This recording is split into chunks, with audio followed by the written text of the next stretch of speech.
Now, I don't know if everyone caught this today, but Trump just signaled all patriots that it is time, that justice under the law will be served.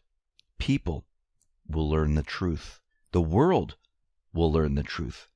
And we're going to be getting into that in just a minute. But first, I wanted to start off with post 2318, 2493, and 2495.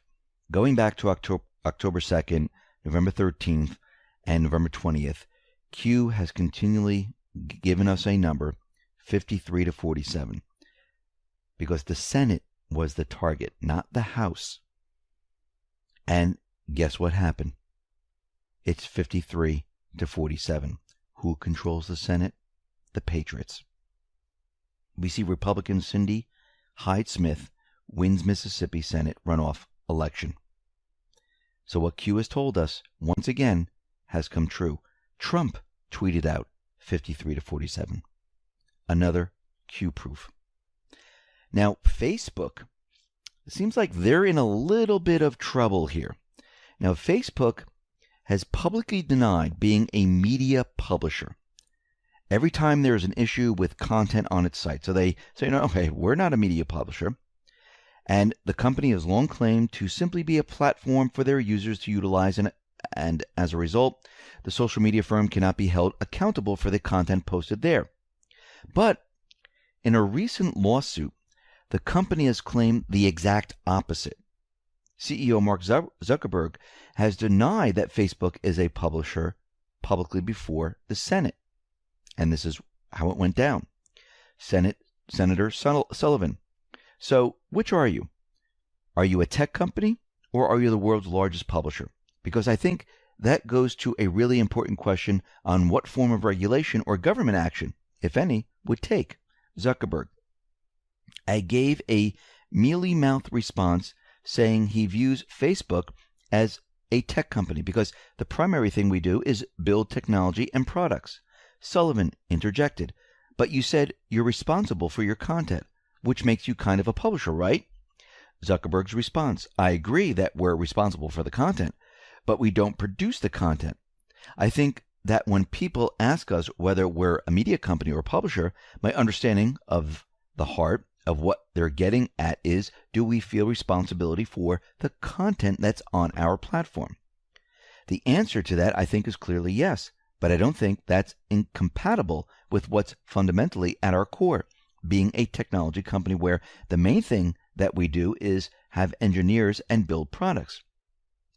So basically, the social media companies like Facebook, Twitter, and the rest, they are protected by Section 230 of the Communications Decency Act, which currently grants them legal immunity for content posted by social media users to their supposedly neutral platforms. Now, if Facebook admits to being a publisher, it could lose this immunity. Now, there's been a lawsuit that has been filed, and this is a startup app, 643, alleges that Facebook CEO Mark Zuckerberg developed a malicious and fraudulent scheme to take advantage of Facebook users' personal data and force other rival companies out of business. In response, Facebook has claimed that their decisions relating to what not to publish should be legally protected because the company is a publisher. Now, Facebook is saying that they are a publisher. So they can't be a non-publisher and a publisher at the same time. So during this lawsuit, they're saying they're a publisher. In their testimony to Congress, to the Senate, they're saying that they're not a publisher. Well, if they are a publisher, then they lose the protection of Section 230. So which is it? You can't be both. So this is very interesting. And we can see that Twitter and the rest of the social media platforms, they're all going to be dragged into this. And again, we have that investigation going on with Twitter right now with Jack Dorsey. Did he lie to Congress? And right now, Google is going to testify in front of the Senate. So all these companies are being looked at with a magnifying glass.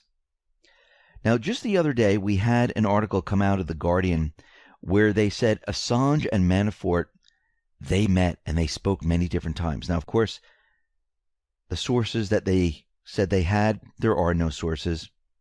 The whole story seems to be completely fake. And Max Blumenthal, an investigative journalist, says that this was completely fabricated. It was laying the case to arrest and extradite Julian Assange to the U.S. Now, once again, remember that leak that came out where they said, ooh, there's a sealed indictment against Assange, and we accidentally leaked that out to the public. We didn't mean to. Well, I believe the deep state actually meant to do this, and Trump had no knowledge of this whatsoever, and the Department of Justice, they never even acknowledged it. So Assange, through WikiLeaks, said that he denied the accusations and said they are going to seek legal action against the news agency. And WikiLeaks is going to be setting up a GoFundMe account for lawyer fees. Manafort has said this was a complete lie. Now, what's very interesting about this is that we know the deep state, they set up GoFundMe accounts to fund their operations. And we need to go back to post 1842 because these tweets coming out of WikiLeaks, I don't know if they're really Assange. Because if we go back to 1842, this is August 11, 2018, it says, never interfere with an enemy while he's in the process of destroying himself. Gave a link to WikiLeaks article on The Hill, and Q says, do you believe in coincidences? We have the source. Now, the article is WikiLeaks says Senate panel requests Assange testimony in Russia probe. So Assange supposedly was speaking through WikiLeaks, and Q is saying that no, the clowns have WikiLeaks website and Twitter account. We have the source, which is Assange.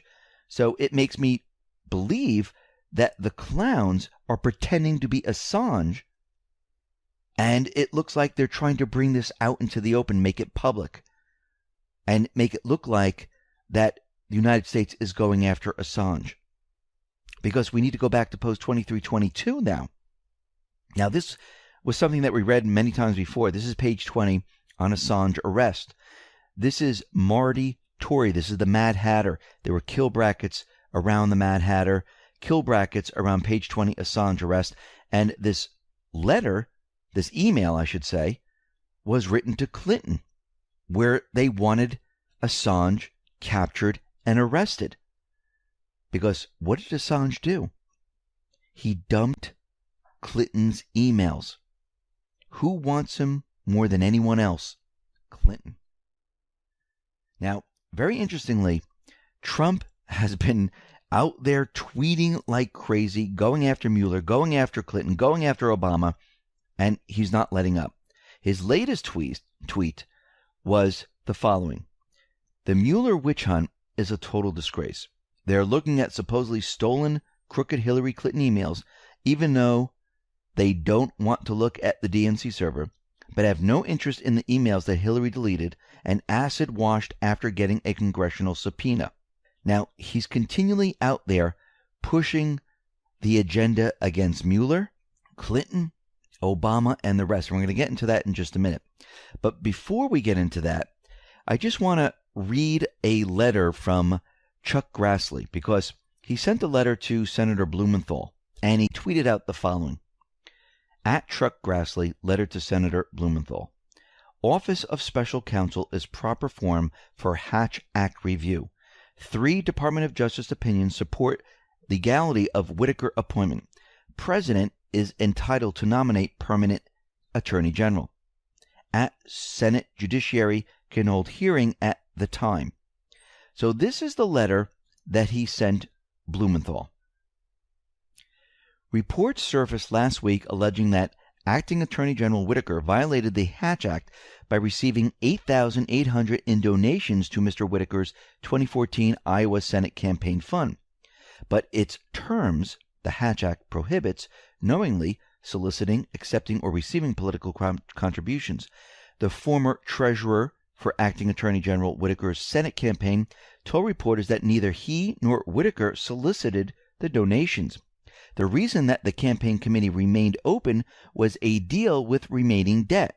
Nevertheless, the Office of Special Counsel has indicated it received a complaint from the group American Oversight, a liberal advocacy group consisting of several former attorneys in the Obama administration, as well as former loyal for Minority Leader Chuck Schumer, with the openly stated purpose of attacking a Trump administration plagued by scandal, misconduct, and conflicts of interest, and has opened a case. The OSC has conducted numerous Hatch Act investigations, including of high-profile subjects, and is the proper forum for this investigation.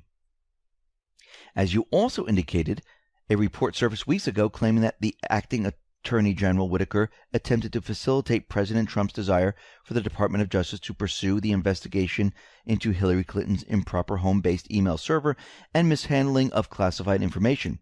An official close to Whitaker disputed those claims, saying that then Chief of Staff was merely attempting to diffuse this tension between the President and then Attorney General Jeff Sessions, Deputy Attorney General Rod Rosenstein. As far as the Special Counsel's investigation, I have said a number of times that Special Counsel Mueller should be allowed to proceed with the investigation to its prompt conclusion. I have confidence that whatever oversees that investigation will do so with the best interests of the investigation in mind. As a chairman of Transparency, I also look forward to a full accounting of the investigation and its conclusion. With regard to acting Attorney General Whitaker's appointment and calls for a hearing, President Trump acted appropriately and lawfully in appointing acting Attorney General Whitaker under the Federal Vacancy Reform Act of 1998, 5 U.S. Section C 3345-3349C. That decision is supported by 3 separate legal opinions from the Department of Justice Office of Legal Counsel in 2003, 2007, and earlier this month. Moreover, acting Attorney General Whitaker's role is generally limited in time.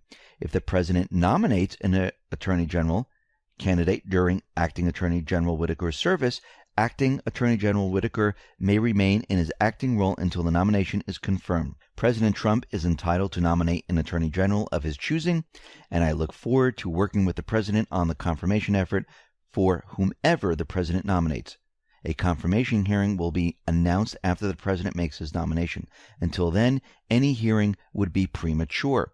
He pretty much just shot down these individuals who are trying to take Whitaker out and pushed him in the right direction to have a hearing on other matters like the Hatch Act, which it seems like this is a dead end.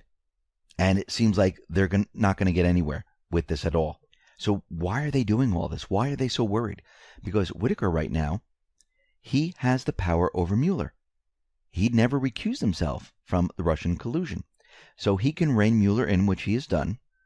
He also has the power to override Rod Rosenstein, declassify what's need to be declassified, and hand over the documents to Congress, which he's been doing. They're very nervous and afraid of Whitaker. He has 210 days in this position, unless Trump nominates someone. But I don't think he's rushing right now to say, you know something, let's take Whitaker out of this. He wants to leave him there. Now, like we said before, Trump is on the warpath, and he is dropping a lot of breadcrumbs right now. Trump slammed Obama and his lawless administration for spying on his presidential campaign, claiming that the surveillance abuse committed by Obama, Brennan, and Clapper may be considered treasonous. Think about what he's saying right now. He's naming all these individuals. Now, he even went ahead and shared a tweet. He retweeted a tweet from the Trump train. Now, what was this tweet? Well, there was a meme which shows a jail cell with individuals behind bars. Obama, Clinton, Mueller, Comey, Bill Clinton, and the rest. And under it, the caption reads, "Now that Russia collusion is proven lie, when do the trials for treason begin?" What has Trump just done? He has just signaled all the patriots, letting everyone know this is what he's going to do. Not just him, but everyone working with him. Him, the Q team, and everyone else. Let's go back to Post 2478, November 11th. Let the unsealing begin. Remember all those placeholders. that Q set up. Let the declass begin. Let the world witness the truth. We the people. Justice under the law. Q. So Trump, by retweeting this, just signaled all patriots. Q, Trump, all on the same page. And they're moving forward with this. Nothing will stop this. Nothing. This has been planned. This has been timed. Yes, I know people have expectations. Everyone wanted it at a certain period of time, but there's a reason why certain things needed to be in place. There's a reason why they picked this timing. There's a reason for everything. And nothing's a coincidence. Nothing is by chance. It's all being planned. We might not understand the full plan, which we probably shouldn't, because if we knew the plan, the deep state would know the plan. I mean, we can try to understand what's going on because the mainstream media is never going to tell us. We try to figure it out and we try to put all the pieces together. But they have a plan, and it's a plan that has been planned for a very long time. And now you can see how everything is starting to fit together and why things had to happen in certain periods of time. Why this draining of the swamp wasn't just, snap your finger, everyone's gone, because the swamp has been embedded in our system, in government, in the central bank, in everywhere, the mainstream media, everywhere. They've been embedded deep, deep, deep inside. And guess what? To have fair trials, you need to remove these people. Why do you think Clinton was never brought up on charges with her email server? Because you had those individuals there that were never going to do anything. If those individuals were still there, what do you think would happen when all these sealed indictments were unsealed? Nothing. Nothing would have happened. Let's move on to what is happening at the borders with the caravan, with the asylum seekers, with the federal judge's decision to halt Trump's asylum policy. An official with the Department of Justice, they said they're going to appeal the decision that was made in the Ninth Circuit Court, and they're going to look to overturn the restraining order. If the appeal is successful, the Trump administration would send a strong message throughout the Central American countries that the borders are officially closed, loopholes fixed, and the only way to come to the United States would be legal immigration means. Now, the appeal would allow for asylum seekers to be heard only at ports of entry where federal judges can assess their claims. Now, we understand that most of these individuals are criminals, they're men, they're drug traffickers, human traffickers, gangs, and not many families, not many women and children. Now, the Department of Homeland Security revealed that the threat of fake families declaring asylum together at the United States southern border is no joke. More than 150 illegal immigrant families have used non-familiar children or adults to attempt to convince Border Patrol agents to allow them to remain in the country. There has been a 110% increase in male adults showing up at the border with children.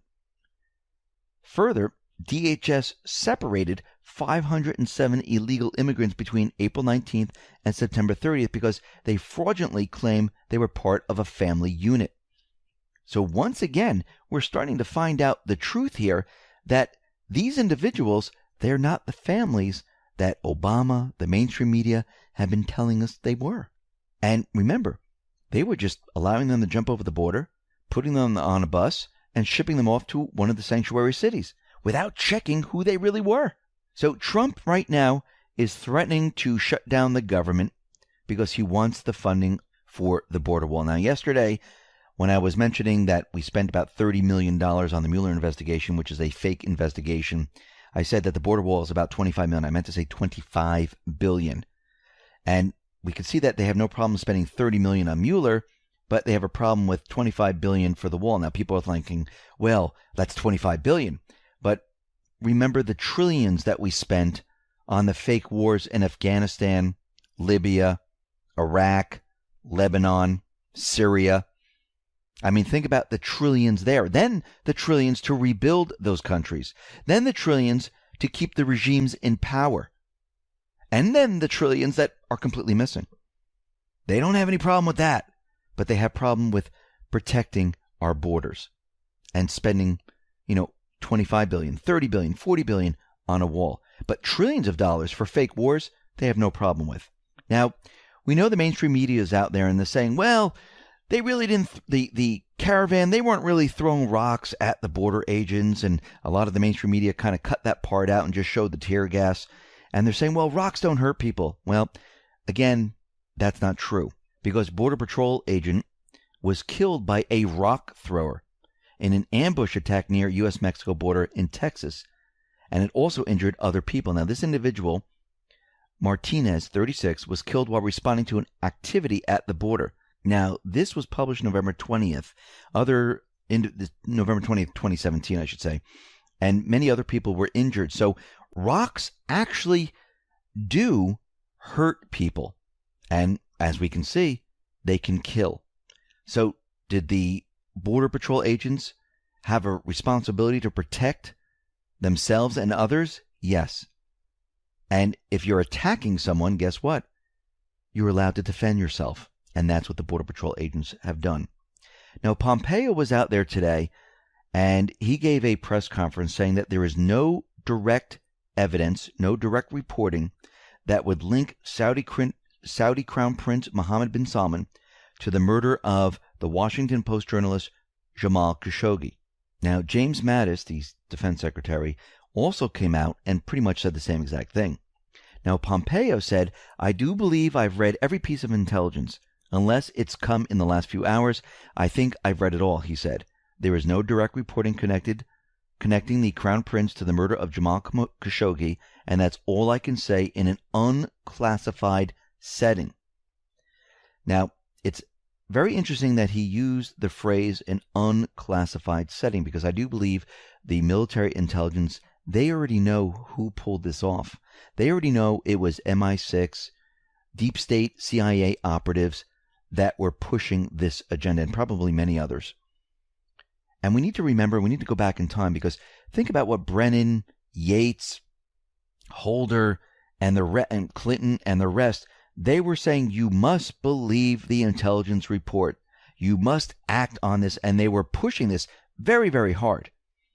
Now, we need to go back in time, because didn't the CIA and the intelligence agencies and Clinton and Obama and the rest also say that the Steele dossier was absolutely true and you must listen to the intelligence agencies? Well, that turned out to be false. How about Iraq has weapons of mass destruction? Well, fake again. That's what the intelligence agencies told us. How about Osama bin Laden was in Afghanistan? Fake again. How about terrorists carried out the attack on the World Trade Center? Fake again. North Korea was responsible for cyber attacking Sony Pictures. Well, that was an inside job. That was the disgruntled employee. They just blamed that on North Korea. How about nobody spied on Trump? The intelligence agency said, no, we don't have any record of that. That was a lie. So the CIA, the mainstream media, Blumenthal, Brennan, Yates, and the rest are pushing Trump to accept it because it's real, and they said so. That tells you he should be doing the opposite. And this is why when he became president and he was coming into office, he said he wasn't going to go to the daily briefings with the intelligence operatives, because he knew right there and then they were going to give him fake information. He relied on military intelligence, and that's what he's relying on now. So once again, we can see the deep state, they're still trying to push their agenda. And why are they pushing this agenda against Saudi Arabia? Because they know if they can put Trump against Saudi Arabia, place sanctions, it would bring down everything. And they want that to happen so they can get rid of Trump. But he's not falling for it. We see North Korea right now is allowing inspectors into the country, into their main nuclear complex after shutting it down. So they're going to allow them to inspect it. We see Russia. They're going to be deploying the S-400 missile system to Crimea. Now, why are they doing this? Well, because Poroshenko, under the direction of the intelligence organizations of the UK and the US, the deep state, where they tried to push a war having Ukrainian ships sail into Russia's waters, which completely failed. Now Russia is saying, you know something? You want to play the game? Let me move my chess piece. Check. I'm going to put a defensive missile system into Crimea and protect the entire area.